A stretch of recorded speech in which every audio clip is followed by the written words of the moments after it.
Well, hello there. Do you want to learn the secrets of the universe? Do you want to know how to make absolutely anything? Come here. Come here. I can teach you. I'm going to show you how to go from this, which is a simple part taken from my car, to this, which is the part I need. Let's get into it. So this is my Toyota MR2 MK3. I've got the hardtop for it, which is separate to the body. So it's got 3 mounting points. It's got a bracket on the front, a bracket on the back there, and a bracket here. This is the bracket we're going to try and make up. This piece I'm going to take off, and then down here is where it attaches to the car. So I've got a bolt there, and a bolt there. A little bit hard to see because it's bright outside, but I basically need to make this part, and then I also need to make a little piece that comes down, connects to it, and then attaches to the car. So that's the plan. Right, this, let me zoom out, is where some of the magic happens. I've also got a new camera, so hopefully it looks a little bit better than my usual videos. I'm still getting used to the settings, so if something doesn't quite look right, just know that in the future videos it will look much better. This is my first one with it. Kind of a practice, but also a normal great video, so let's do it. So here's the piece. Obviously you've got 3 holes here, you've got a triangle-ish shape, and then you've got a slight incline here as well. So that's the basic geometry we're going to be going for. Now, because this is flat, that makes it a lot easier for me, so I can just model this on a piece of paper. And would you believe it, here's one I prepared earlier. This is literally just putting the piece onto the bit of paper, tracing around the edge, and then I use my ruler to make some straight lines. Straight lines are your friend when you're modeling things. It makes it so much easier to get the right dimensions, the right measurements. So I've got my outline. This actually comes in 2 parts because I realized that this needed to be longer. In the end, that is the shape of my triangle. If you can't make a drawing, that's fine. You can just take the part and measure the pieces. So here, for example, that would be about 22 centimeters, getting into the middle where the 2 lines would intersect. Even if you just measure it and then make a little drawing, it's going to help you a lot. So I'm going to take this over to the computer and we're going to see what we can do from there. So first we need to download Fusion 360 by Autodesk. Autodesk is the company, they own the product, which is Fusion 360. This is a really powerful program that a lot of companies use to make really good complex parts. You can see here, for example, just showing some of the things that you can do. So you want to click on Get Autodesk Fusion for personal use, follow the steps, and then download the program. I'll put a link in the description. Now, if I click into it, this is what you're going to be presented with. This is our work surface. This shows our view, so you can click on it, and this is how you look around. So this is what we're seeing at the moment. So if I wanted to look at it from the front, I could click front, and that will show me the front. You can also use your mouse wheel and click it in, and that lets you move around as opposed to just rotating. So how do we make anything? First, you want to click Create Sketch, and you want to choose where you want to make the sketch. Now I want to be making it flat on the floor, same as the drawing. So I'm going to click on this square. And then this is our work area. Now I need somewhere to start my sketch, so I'm gonna go back to my drawing and get some measurements. As this is an isosceles triangle with 2 of the 3 sides being the same length, that means I only need to measure 2 different lengths, so the bottom and 1 of the sides. I'll be doing everything in millimeters because that's what I use, but if you're from America where you use inches, when you download and install Fusion 360, it should give you the option of millimeters or inches. So our bottom is 92 millimeters. If we halve that, that's 46. So first things we need to do is click line. I'm going to click in the center here because it's a good place to start. I'm going to click and then I'm going to move out. Now half of 92 is 46, but just for the sake of this, just so I can show you some of the functions, I'm going to click 40. Click enter, and there. So we've got a line of 40, but we need 46. So if I just double click on this 40, I can then re-edit. 46, perfect. I'm then going to repeat that for the other side. And this is just my workflow. You could just do 92 all in, but this is just how I do it, because then I get to keep the center point. I'm then going to draw another line, which is going to be 210 millimeters. It's going to be hard to get that just by moving the mouse around. So I'm going to type in 210 millimeters, and then I'm going to zoom in and I'm going to make sure it sits on the line. I'm then going to do the same again, dropping down to the other point. So I've got my 210 millimeter line. They might not be exactly perfect. Here you can see it's 209 point something, but that's absolutely fine. If we were making precision parts for a spaceship, then you'd probably want it to be accurate, but for this, a little tiny bit doesn't matter. Next up, we're going to make some holes. Now to get the height of these 2 dots, I've taken my ruler, put it on the dots.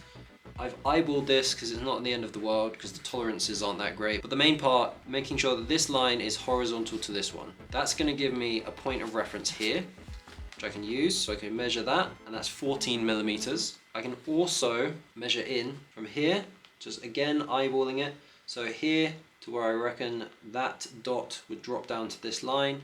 So that's 16 millimeters. So we need to put those two lengths onto our sketch, which means I'm going to click and put 14 millimeters going up and then 16 millimeters going along the bottom. I'm then going to make a horizontal line connecting my two 14 millimeter distances, and then click on the 16 millimeter points that I've made and go up vertically where they connect to that 14 millimeter line. This is where the holes are going to be for the bolts. I'm going to change tools and go for this circle, click on it, click on those 2 points that we've just made, and that will start making the circle.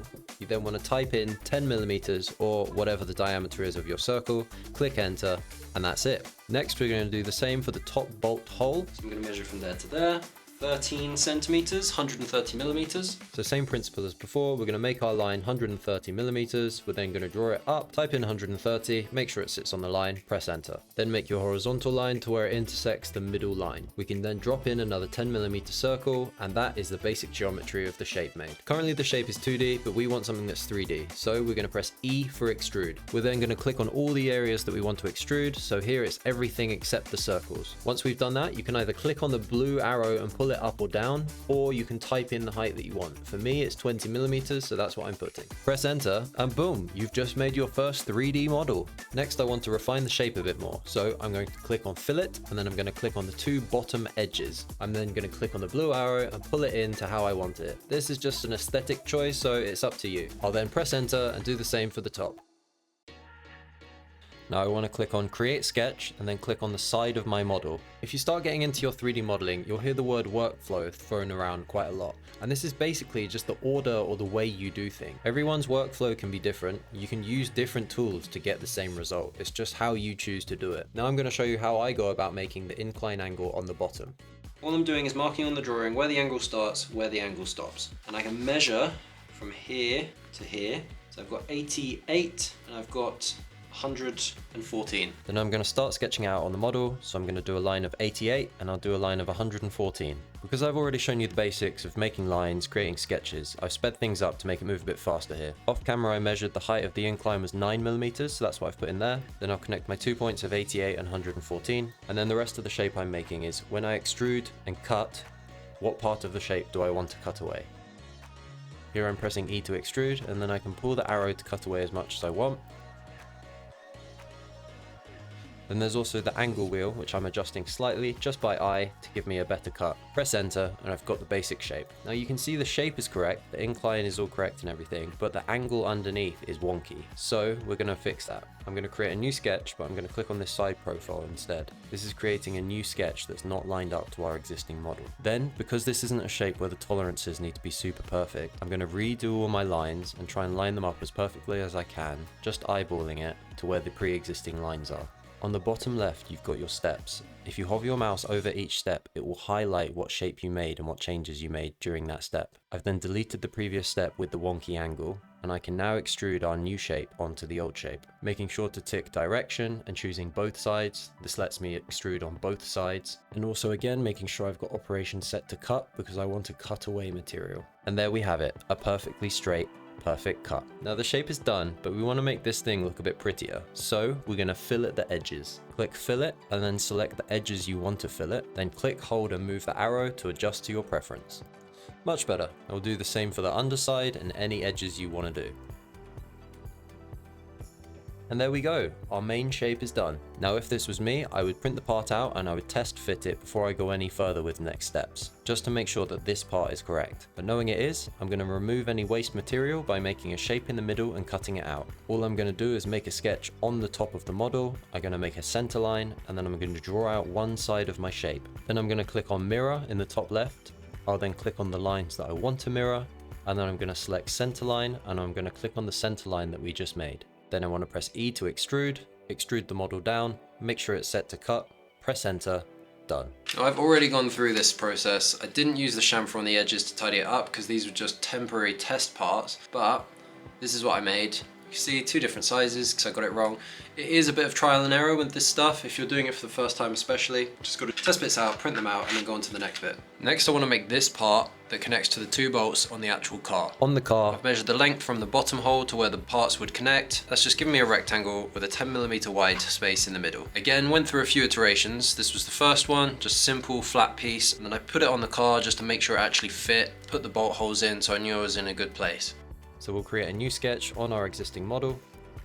Then I'm going to create a center line, which is going to go down the distance I need, which for me is 130mm. Then I'm going to start sketching out my shape. For me, it's 1 inch wide, so I'm going to do half that distance, which is 12.5. Same for the other side, drop the lines down and complete the shape. Then I'll extrude the shape down, making sure it's set to join this time, because otherwise you'll be cutting away, and then press enter. Now we're going to make the hole in the middle. I could have done this in the last step, but it's fine doing it this way. So create a sketch on top of the pre-existing shape, create another center line. Then I'm going to use the rectangle tool to create a rectangle the shape I need. The width I need is 10mm, so I need half of that for this rectangle, which is 5, so I'm going to put that in. I've used the mirror function to mirror that rectangle. Then I'll extrude, make sure it's set to cut, cut away, done. Now lastly, I want to tidy this up.